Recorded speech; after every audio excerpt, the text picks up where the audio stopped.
Welcome to Process to Perform, helping you harness your potential on the way to greatness. I'm your host, Mike Wahle. Before we get started, just want to thank you for listening in. I understand there is over 800,000 podcasts in the world today, so the fact that you've chosen this one, and I really appreciate. Obviously, I hope it is of value to you. This is certainly something that's near and dear to my heart. I spent probably the greater part of my adult life trying to kind of live this through and understand it a little bit better. The last 4 or 5 years working with professional athletes again in the NFL, working with amateur athletes, trying to put some congruent language together to talk about this a little bit better and allow myself to express the words that are in my head so that hopefully they're a benefit to you, your family, whether you're an athlete, a parent, or a coach. So for the last couple of weeks, we've been talking about non-negotiable traits, things such as competitive mindset, confidence, presence, coachability, the willingness to take short-term pain for long-term gain. These are all character traits that every athlete must identify and foster within themselves in order to build their master of craft pyramid. We moved on from there to technique. I like to use the equation improved technique improves decision-making, which leads to an improved execution of scheme. Well, how do we improve decision-making? There's kind of two ways we talked about last week. The first is from a brain standpoint, your brain power is being split between external awareness, internal processes, and action. What we want to do is automate our technique, become a master technician and automate that technique in order to shut down or reduce the amount of internal processes necessary to lead to action. So we can go right from external awareness, so what we see, feel, smell, sense, etc., right into action. So it's a read and react standpoint. That's that flow state that you've always heard about, and we want to get to that point as soon as possible, as often as possible. The second way is very simply, with improved technique, you can get to places faster to digest more information. So we use the example of an NFL wide receiver running a 15-yard dig route. The better they are at running that route, the faster they get there, the better they can go through a square cut and explode out and get their hands up and their eyes around. They're going to be able to do a number of things. Disassociate from the defensive back, get their head around to potentially react to a bad ball thrown by the quarterback, and then read their new external surroundings so they can make better decisions. And so now we want to ask the question, what are the ancillary benefits of going through the process of becoming a master technician? Really, this conversation could be all about mental toughness and everything that goes under that umbrella.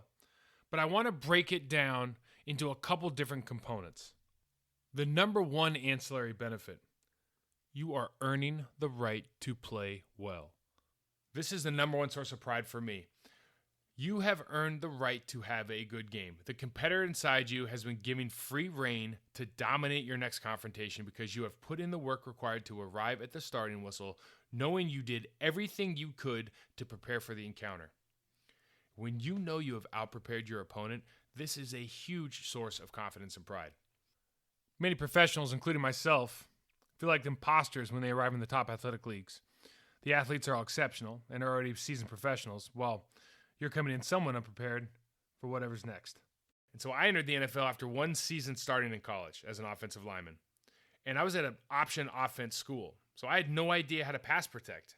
And I'd never really been in an NFL three-point stance. And so now I'm having to face legends like Reggie White, Santana Dotson, Gilbert Brown every day in practice. And they're asking me to protect this 3-time MVP from future Hall of Famers like John Randall and Warren Sapp week in and week out. I was completely out of my league from a physical standpoint, experience-wise, and early on, especially technically. Having said that, practicing at full speed and putting in extra time to get better was something that had gotten me through college. And as I looked across the NFL landscape, I realized that many of the players in the league were not willing to put in the time or focused effort that I was. The dirty secret is that many technical requirements of any sport are not things to be done walking down the sidewalk. You have to put in a significant amount of effort to properly practice pass protection or tackling as examples. And what that means to players that are a little behind the curve is that if they are willing to spend the extra time and effort, they can catch up to and possibly pass by their peer group. And this act in itself fosters an incredible amount of confidence and pride. And so this is a roundabout way to describe mental toughness, something that we hear about in the media all the time. My tenets of mental toughness are best described by the 3 tenets of pride, confidence, and discipline. Pride, practice at a high intensity level. So I always want to go out there and practice at a higher intensity level than everybody else. I feel like if you're practicing at game speed, then the game's not going to be too fast for you. Now, this can mean a ton of different things. Not necessarily, it doesn't always have to be physically the most intense situation, because sometimes the practice doesn't call for that. But some combinations, some dials that are turned are, cognitive, emotional, and physical. You have to be able to turn those dials week in and week out in order to keep on growing. Number 2, confidence. Believe that what you're doing matters. Believe that the process of improving yourself does prepare you for a Sunday or game day, does prepare you to go out there and you've earned the right to have that good game. Believe that that is a differentiator between you and the person that you're trying to beat out, or you and that weekly opponent. Make sure that it matters to you. And the third one, discipline. Be the same guy. Be the same guy every day. Don't be volatile. When, especially as young athletes, I see this with my kids all the time. Kids are very volatile. It's a natural thing. It's hard for parents sometimes to understand that, but you're going to get a different version of your child, or at least a different version of the outcome, almost every single day, because there's so much going on inside their developing bodies. And as we get older, you would expect the volatility is going to go down. But you have to make a concerted effort to reduce that volatility every day if your expectation is long-term development. There's a performance expert, Wayne Goldsmith, and he's also described mental toughness in a similar fashion. So I would encourage everyone to watch him on YouTube. I think he does an exceptional job of describing mental toughness as something that you can earn, not something that you either have or do not have. It's not something you're born with. It's something you have to earn. You have to earn it on a regular basis. So I love the stuff he has to say. Go check him out on YouTube. If we think about technique as the cornerstone of our development, then intuitively, many positive ancillary benefits can be reinforced through the process of becoming a master technician. Things like attention to detail, curiosity, and discipline, just to name a few. But I'd like to discuss 2 of the most relevant to today's sports climate, which are habit creation and routine formation. Now, creating habits is not always easy. And as coaches, we try to create frictionless environments to help our players achieve new goals. But from a player's perspective, the discipline required to stay focused and on task when improving a technical area of opportunity. I'm air quoting area of opportunity. That's another way to say deficiency. I just like saying area of opportunity. It feels more positive to me. But that carries into all these different aspects of your life. And so when you think about people you grew up watching, I always think of like Jerry Rice and Larry Bird, or the stars of today, Steph Curry's of the world, Cristiano Ronaldo's. These special athletes, through focused effort and discipline, have created habits that allow them to perform at a higher level than even the elite of the elite. And that's something that we should celebrate. We should be celebrating as a society the monotony that the athletes, these really elite level athletes, put themselves through, because habit formation is a monotonous approach to life. In order to create the habits that propel you to kind of an elite level athlete, you have to spend hours upon hours upon hours of going through the same movement patterns in what we like to call dedicated practice. Not practice, but dedicated practice, in order to continue to improve and grow as an athlete. Cristiano Ronaldo is always a great example for me, because he's a guy who has dominated the world soccer landscape for over a decade. And between him and Lionel Messi, they're the top 2 players for as long as I can remember watching soccer, at least. And while a lot of people that say Messi's, by the grace of God, he was born with a soccer ball on his left foot, I'm sure he has a tremendous work ethic. But Cristiano Ronaldo is kind of the other side of the coin, where yes, he has some athletic ability, no question about it, but he is legendary for his work ethic. He is legendary for the amount of time he has put in, whether it's the habits formed in the technical side, which he's arguably the best in the world, or his recovery routine modalities, or his general strength and conditioning routines. He's legendary for the amount of work he's willing to put in, and it's something that's to be cherished, because it's not the sexy and romantic lifestyle that you see on Instagram or on television. That is a very monotonous lifestyle, but obviously leads to the success that everyone is hoping for. A final thought on habits. When we think about habits in the process of developing a technical mastery, they're really the same thing.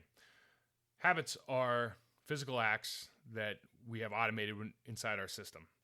And we've been talking about, from a technical standpoint, when you're your best, when you're able to read and react, is when you've automated that physical process inside your mind. So that internal those internal processes of your mind are shut down, or that power is shifted to your external awareness so you can read and react. So habit formation and technical development are really two sides of the same coin in my mind.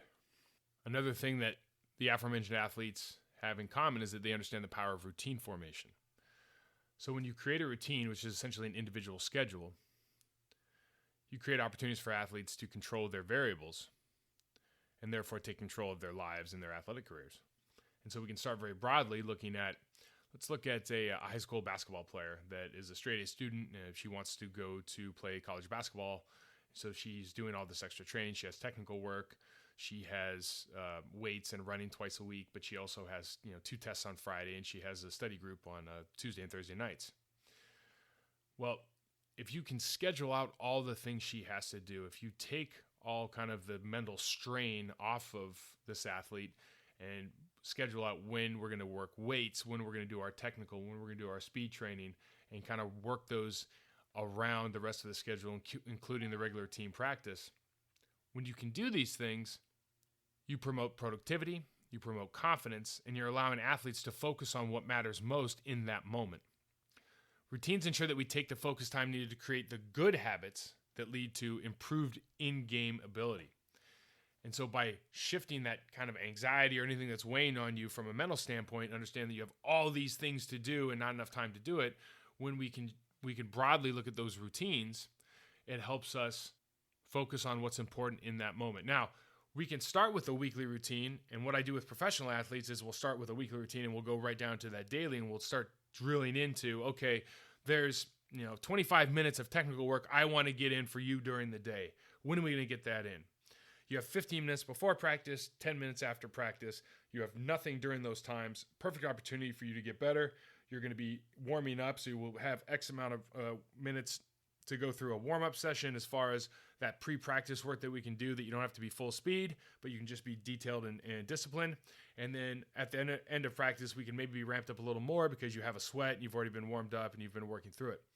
You can spend 10 to 15 minutes working on ankle mobility. There's some hip issues that you need to work on in between meetings or times in the locker room, etc. But when we get to that point, when we get to a really drilled down, disciplined player routine, when they go to a spot, there's that you're creating that frictionless environment again. They have no reason not to be successful. So as we discussed earlier, there's many things that go under the umbrella of professionalism, but I wanted to focus on 2 that I think are most relevant to the current climate in professional sports and amateur sports, which are habit formation and routine development. Next week, we're going to talk about the process of learning. What's going on in your brain as you are spending dedicated practice learning a new skill? It's fascinating stuff.